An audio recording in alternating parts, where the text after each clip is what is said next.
Hello and welcome to Good Game, the show for gamers, by gamers. I'm Junglist. And I'm Bajo. Another fun-filled half hour of gamage ahead, Junglist. That's right, we open up the orange box with not one, not two, but three games. Portal, Half-Life 2 Episode 2, and Team Fortress 2.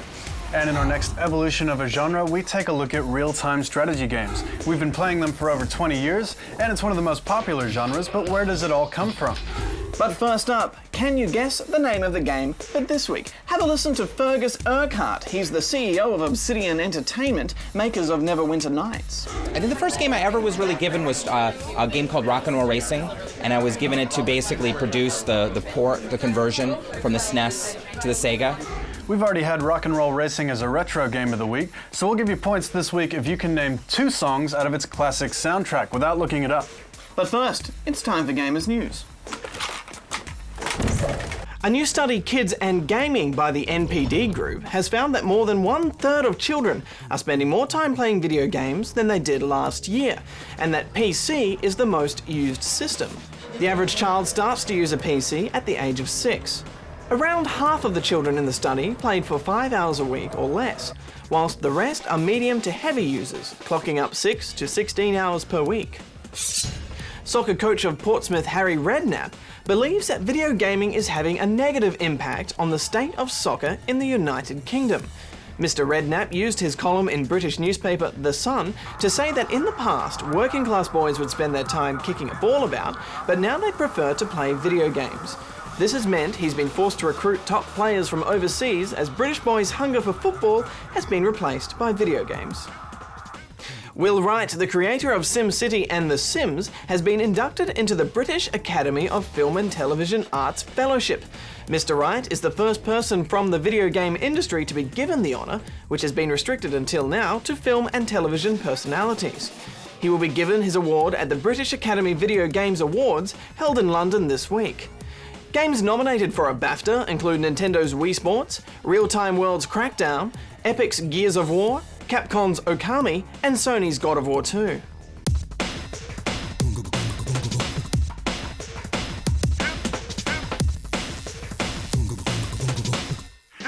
Well, it's time to open the orange box. The latest offering from Valve, including Half-Life 2 Episode 2, the highly anticipated Team Fortress 2, and the quirky minigame Portal. Let's kick things off with our mute friend Gordon Freeman as he rises and shines once again. Dr. Freeman. In Episode 1, we saw Freeman and his sidekick Alex hurtling along a train, escaping the Citadel's dark fusion reactor, which was going postal. In Episode 2, they need to find the Resistance camp and shut down the Combine portal for good. Of course, there's lots of obstacles in his way.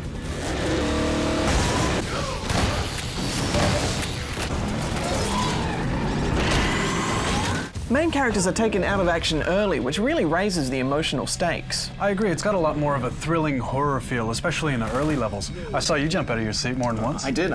It's a more atmospheric game than the first one. Often you'll be put into a room where a lot of fighting and action has gone on, and it's up to you to work out what happened. Yeah, I agree. It's these types of techniques, along with some clever dialogue, that sets Half-Life apart from other shooters. There's more destruction as well. Barns that you recently cowered in are blown to bits, and lifts and bridges react to how much weight you put on them. It's also good to see trees that aren't just 3D poles with 2D bits stuck on them. I'm looking at you, Halo. Even though the Havoc engine has been around for a while now, it's far from dated visually. The way characters' eyes follow you as you move around the room, and when you bump into them, they apologize and back out of the way. And even the way that Alex gets into the car a couple of different ways, it all adds up to be a greater realism experience, even though on their own, they're pretty small things. Half-Life has always paid attention to the little things, and that's what makes it great. Even around the rooms, there's lots of clutter, like old computers and posters, and we even found a gnome. I love that gnome, and I really like the way that Half-Life lets you do anything you want during a cutscene. That's how we found the gnome. Data from the Citadel? In the control room.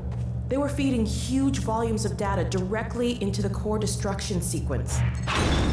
But Badge, if you don't count those Strider, Busters, Sticky Grenades, there's really no new weapons and only a handful of new enemies. Yeah, and it's a bit of a walk in the park on normal too, Jung. I only died 2 times, and one of those was because my neighbor's one-eyed cat jumped on my keyboard. Okay, Badger, what else is in the box? Up next, Portal. Ah, yes, it's unusual in that it shows the first-person perspective. I mean, it's obviously common for shooters, but this is a puzzle game. And I think that's why it's such a unique puzzle-solving experience, Jung. It's got a very science fiction, quirky atmosphere and hilarious dialogue. The Enrichment Center is committed to the well-being of all participants. Cake and grief counseling will be available at the conclusion of the test. Thank you for helping us help you help us all. It takes place in a science training facility. They put you through a series of tests ranging from the very easy to the brain-confounding, hair-pulling to the downright frustrating. The portal refers to your trusty gun, which you use to make a pathway between 2 points. Objectives can be as simple as getting from a low point to a high point, manipulating electricity balls to their switches, or taking out sentry guns who still say they love you afterwards. I don't blame you. The learning curve is perfect. As you progress, skills that you learned in the previous levels are combined and added into the next. All up, though, it's only about 3 hours long. There's some really strong code behind this, Jung. It just hurts my brain to think of how they might have planned out these levels. We'll get back to Orange Box a little bit later in the show.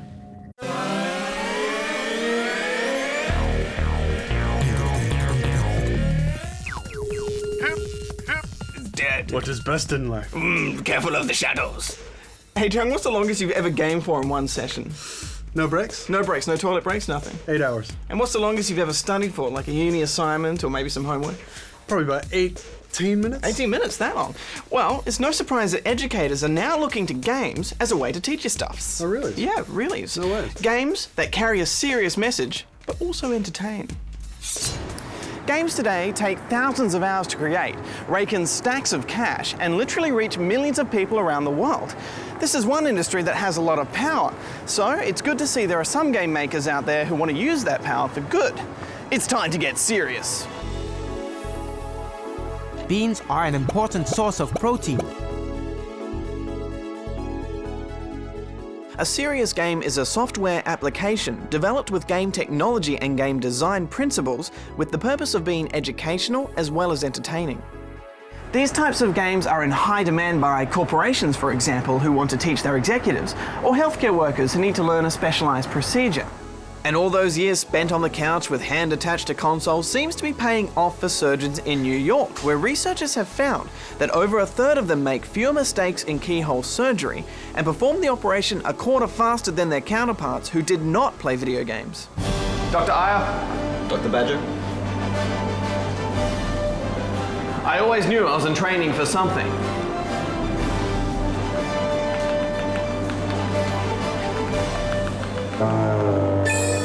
Noah Falstein has worked in game design since 1980. He was one of the first 10 employees of LucasArts and is now considered to be a world expert on serious games.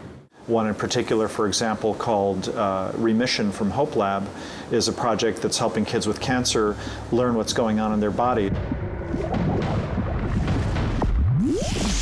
Lymphoma cells already dividing. You've got your target. Let's do this!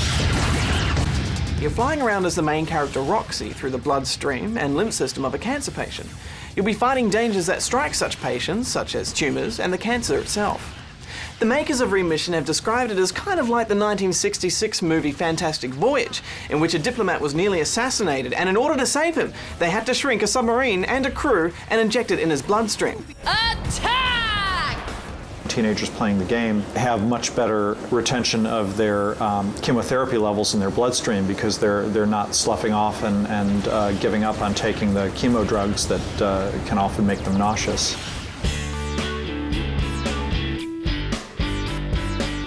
Reach Out Central is one of the first serious games designed in Australia. The way in which I tend to describe it is kind of almost like a game version of a soapy. Around 1 in 4, 1 in 5 young people are going through a mental health difficulty at any given time. What we now know is that young people prefer to go online before going and seeking other help. I think the great thing about Reach Out Central is that the situations are so real. From little things like trying to make new friends to huge things like dealing with grief and death. I guess they're all situations that we find ourselves in, and what I found is you can sort of experiment with different ways you could approach a situation and then apply that to your real life. It actually gets in there into issues that people don't want to talk about, to alcohol, teen pregnancy, and just sort of those issues that are really taboo now in sort of society. And because the decisions you make in the game will affect the storyline of the game, you could actually play it 4, 5, 6 times and actually end up on different pathways.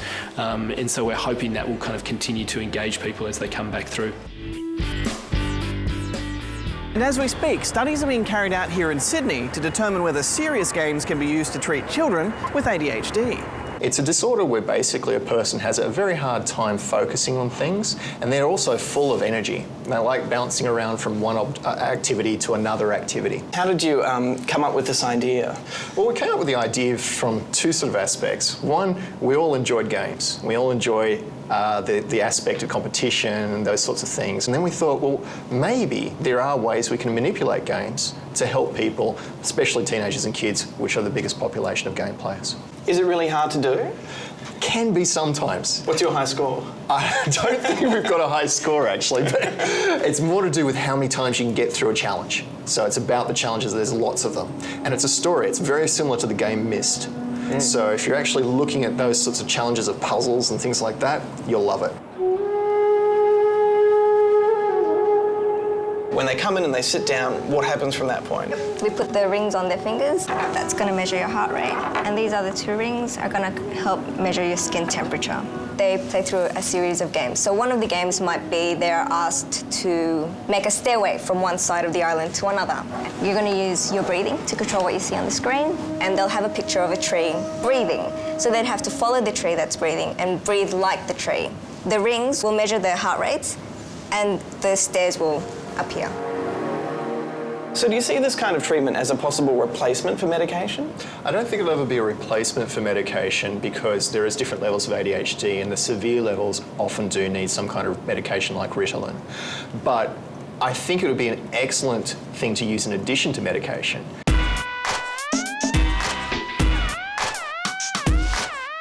The Battle for the Bronx is another Australian development which asks players if they've got their asthma under control. Basically, it's a city of lungs where it's the Air Force versus the triggers. So you've got characters like Deep Breath, Alveoli, Dusty Blossoms, people like that. So it's a lot of fun. And what we wanted to do is have a fun video element, so we're telling a story that all ties in with controlling your asthma. Serious games are certainly a serious business, and with all the money being made with games, it's good to see some of that coming back and making a difference in people's lives. Good game.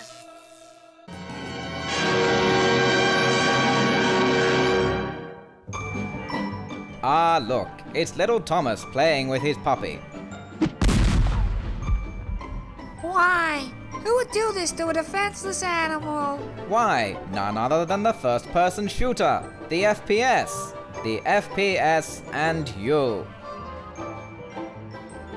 Now, Thomas, you're probably asking, what is FPS? It's an acronym, but contrary to popular belief, it doesn't stand for Frank Plays Saxophone or French Puppy Surgeon.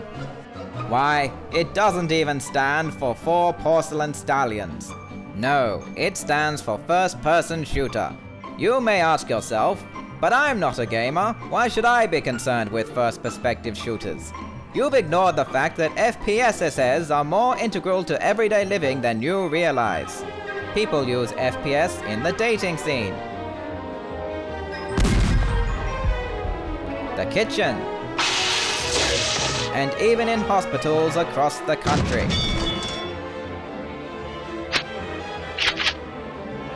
People from all walks of life combine in the glory of FPS. Bakers, aristocrats, fancy lads, warlocks, President Donkey Kong, foreigners. Yes, they may come from far reaches of the globe, but they all speak a common tongue, the glorious language of the first-person shooter.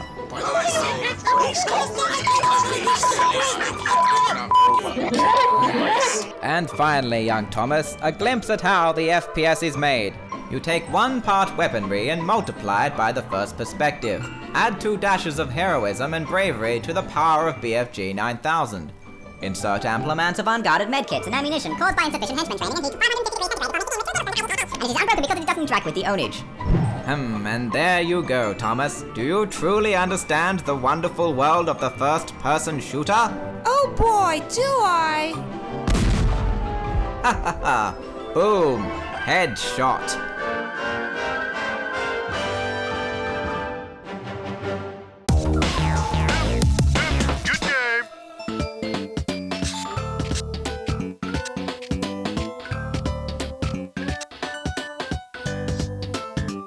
Character customization is taken to a whole new level in Drawn to Life and Nintendo DS.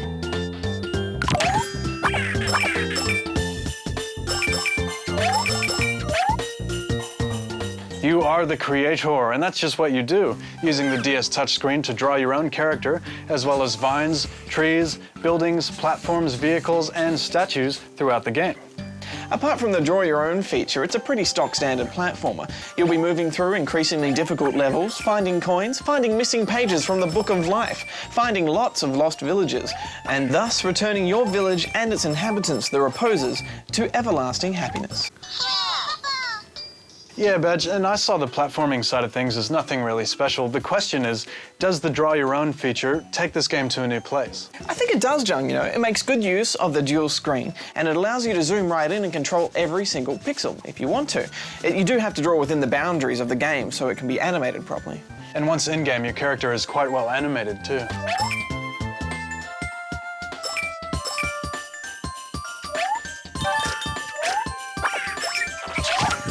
When you take damage, you lose pixels. You get naked.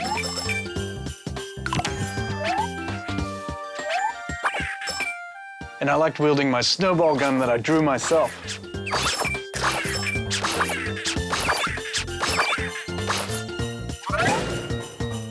Final thoughts, Bajo?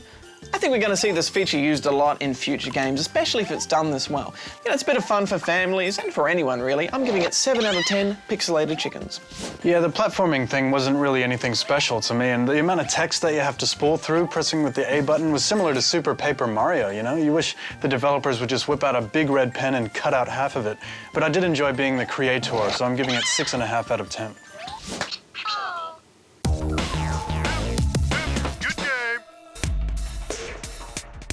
Okay, gamers, get comfy and ready to absorb the knowledge. Watch this, and tomorrow you can impress all your mates with your real-time strategy knowledge. Gamers have been playing RTS games for over 20 years now. And with the likes of Age of Empires, Command & Conquer, Supreme Commander, World in Conflict, all coming out in the last year, it's a genre in its prime. But where did it all start? Real-time strategy games are, as the name suggests, a game that requires high-level planning and thinking, with the game played in real time rather than in turns. The focus of RTS games is often on war and conquest, and the player takes on the role of Commander-in-Chief with total control over resource management, building bases, and assembling an army to fight. So what was the first RTS game? Most people would shout Dune 2. Actually, before Dune 2 came along, there was another game called Ancient Art of War by Broderbund in 1984.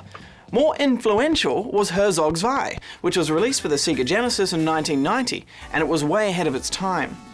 You took control of a plane that had the power to either land on the ground and fight, or construct units at your base which you could later pick up and drop off. Your primary objective was to use units to destroy the enemy base. Oh, and it had a 2-player mode.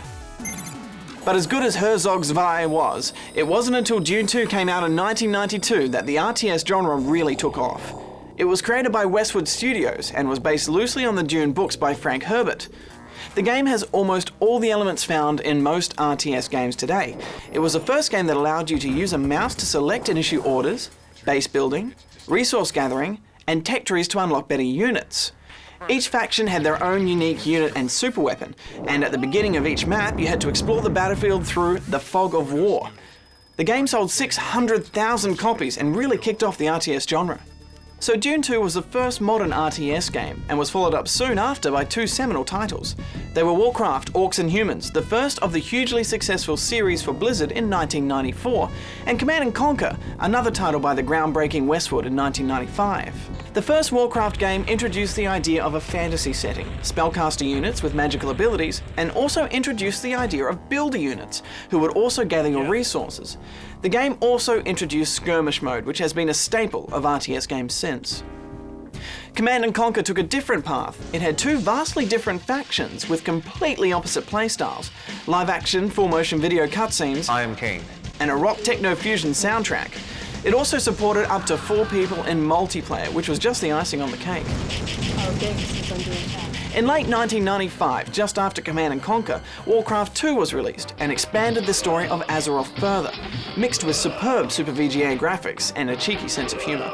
Are you still touching me?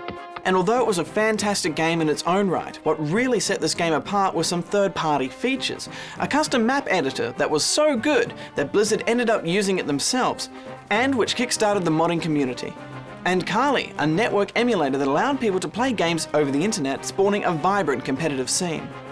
1997 was a great year for RTS games. Bungie, the makers of the Halo series, released Myth. Ensemble Studios released the first Age of Empires game, and Australians Auron released the acclaimed Dark Reign. But probably the most significant of the 1997 games was Total Annihilation by Cavedog, which was the first game to use true 3D environments and units, and offered a superb interface that allowed you to give units multiple orders. Cavedog also supported the modding community, allowing players to download new units from its website, as well as use tools to create their own.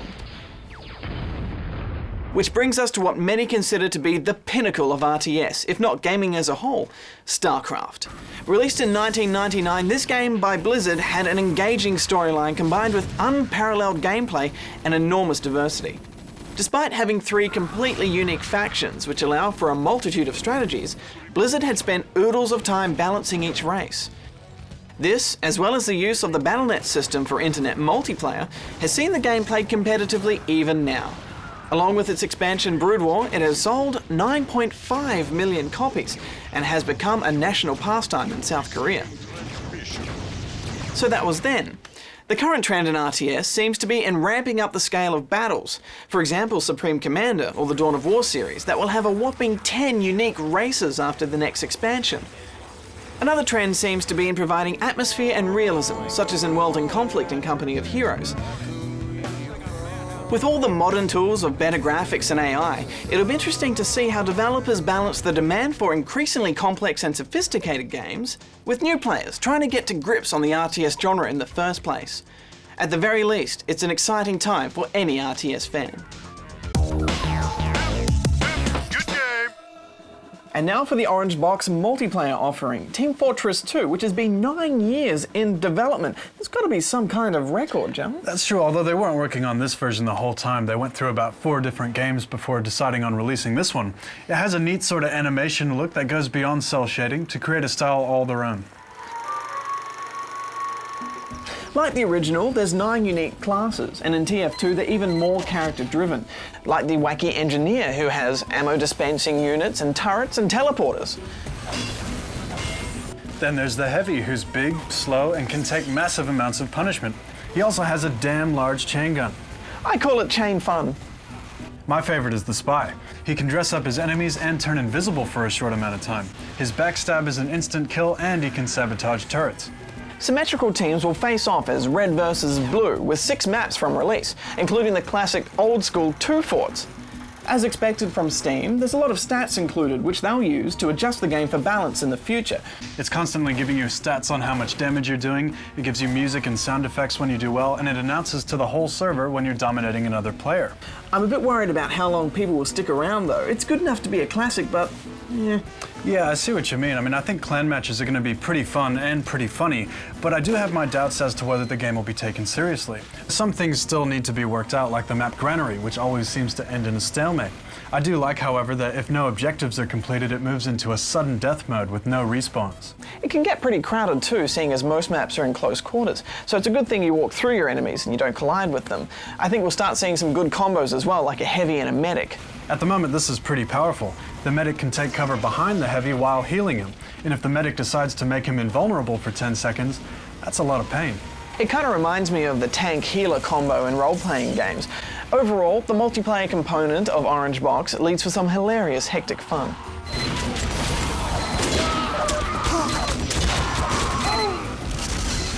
Well, seeing as the Orange Box comes as one package, how about we rate it that way?